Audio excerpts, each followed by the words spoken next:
確かにちょうど7年前お邪魔した時にあなたは予言されてたんですよ。もうこれから本当テレビの時代じゃなくなると、全てはスマホで全部が済む時代になって、みんなこれでしかもう情報を取らなくなる時代になるから、それを見ててごらんって言ったらまさにその通りになったわけです。私はそのことを強く印象的に覚えています。And why do I say it's a bigger threat to you than it is to us? The United States is the only nation on earth where the freedom of speech is enshrined in its very Constitution. It is our First Amendment. It is that which distinguishes us from the rest of the world. So we can fall back on the legal right to free speech. I worry about every other country that has a radical censorship of thought taking place.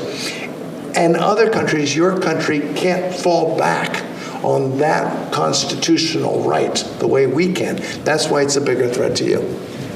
おっしゃることをすごく同意するんですが、しかしもう日本や海外の立場からアメリカの特にこの2020年の大統領選に絡むめちゃくちゃなその報道、そしてその後有名になったらキャンセルカルチャーとかを見てますと、アメリカも本当にどうしようもないところまで来てるなと、それと戦うのは非常に大変なんじゃないかと思うんですけれども、そういったアメリカのこのメディアのひどい現状についてどのように憂いておられるのか聞かせてください。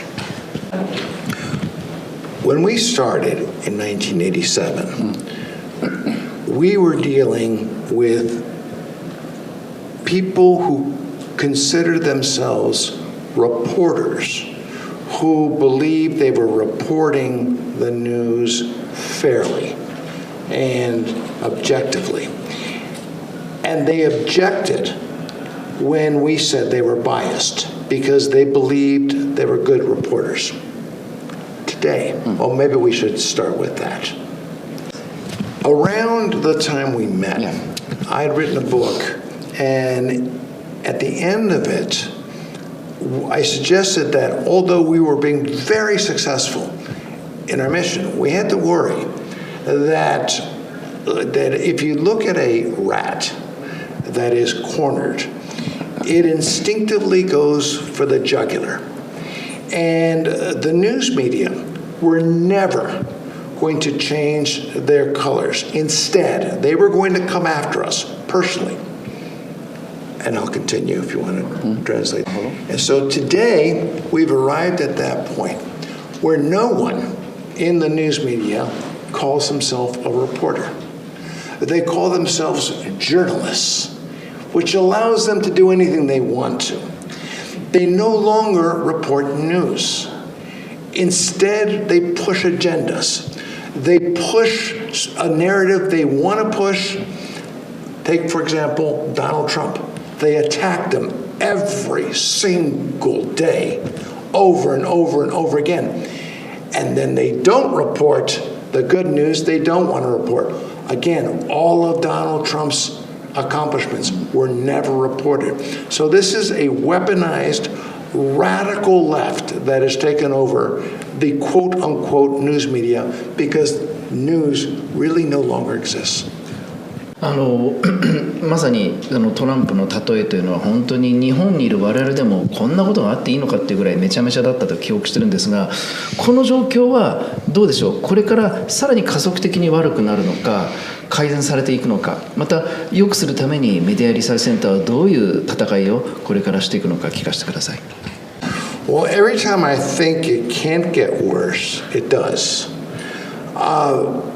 You have to recognize that the news media today have the power to elect presidents. They have more power than any political machine. We've shown it in polling that we did. The American people did not know about massive scandals revolving around Joe Biden. We did polling data, And it showed unequivocally that had the American people simply known the truth, just the truth, Donald Trump would be the president today.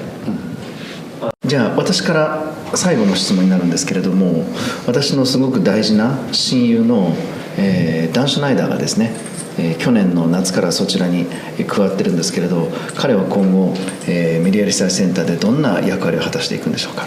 I don't know. No, Dan is heading up our new division, Free Speech America, and he and I are going to Europe tomorrow to meet with some parties in Europe to discuss Free Speech International. I believe that nations of the world need to come together, and movements all over the world need to come together and celebrate a human right that we have, which is to speak our mind and not be told by any government, and certainly not by a cabal of leftist radicals in California, what we can and can't think, whether it is in Virginia or Tokyo. 我们 apcu Taiwan 在太平洋战争80周年，日台断交50周年，也就是被称为是历史上转捩点的今年，将会开始认真地展开我们的活动，并在不久的将来，我们将会在台湾举办美国与日本每年都会举行的活动，也就是保守派最大的政治大会 CPAC。如果在活动上我们能够像去年的 CPAC 一样，邀请到美国前总统川普与美国前国务卿庞培欧，并将他们的讯息传达给台湾人的话，这将会产生全球性的影响。apcu 想要举办的正是这样的活动。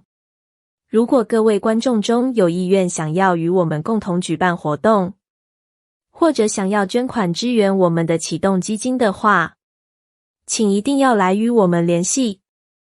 当然，如果是想要成为志工或者进行小额捐款，我们也非常欢迎并感谢各位的支持。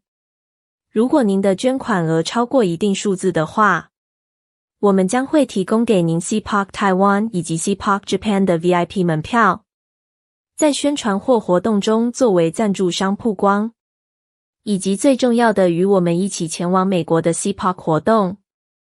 我们在2021年的德州 CPAC 中很幸运地见到了川普总统本人。如果各位对以上的捐款合作有兴趣，欢迎随时联络我们的 email。